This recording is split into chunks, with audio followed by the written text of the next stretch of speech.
America's best and brightest are leaving. They are going to other countries. Researchers, scientists are being courted by other countries who are offering to fund their studies and pay them to relocate because they don't want to live under authoritarianism. That includes 3 Yale University professors who have studied fascism, all 3 of whom have decided to leave the United States out of concern and fear, taking their lead from the exodus of Jews from Germany as Hitler rose to power in the 30s. Speaking to the New York Times, historian Timothy Snyder, who wrote On Tyranny, highly recommend. I've read it multiple times.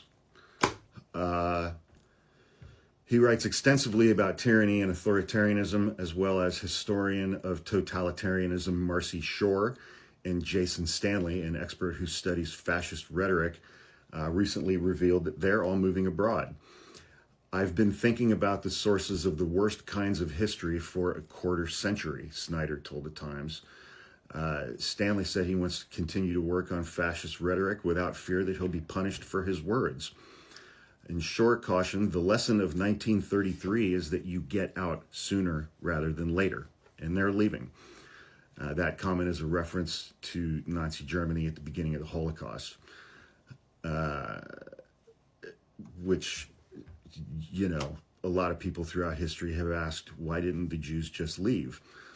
The Holocaust Museum tries to answer that question by saying those who tried to leave had difficulty finding countries willing to take them in, including the United States, who turned thousands of them away, especially since the Nazi regime did not allow them to take their assets out of the country.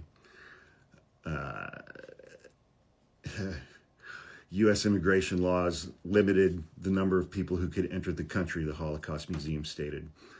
The ongoing Great Depression at the time meant that Jews attempting to go to the United States or elsewhere had to prove they could financially support themselves.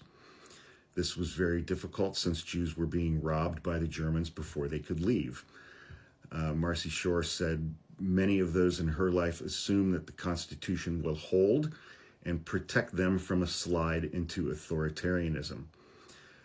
Quote, my colleagues and friends, they were walking around saying we have checks and balances, so let's inhale, checks and balances, exhale, checks and balances. And I thought, my God, we're like the people on the Titanic saying that our ship can't sink. We've got the best ship, we've got the strongest ship, we've got the biggest ship, our ship can't sink. And you know, as a historian, there is no such thing as a ship that can't sink.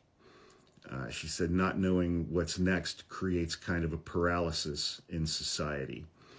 And you can watch, apparently, video of their interview at the New York Times website. We've seen this before.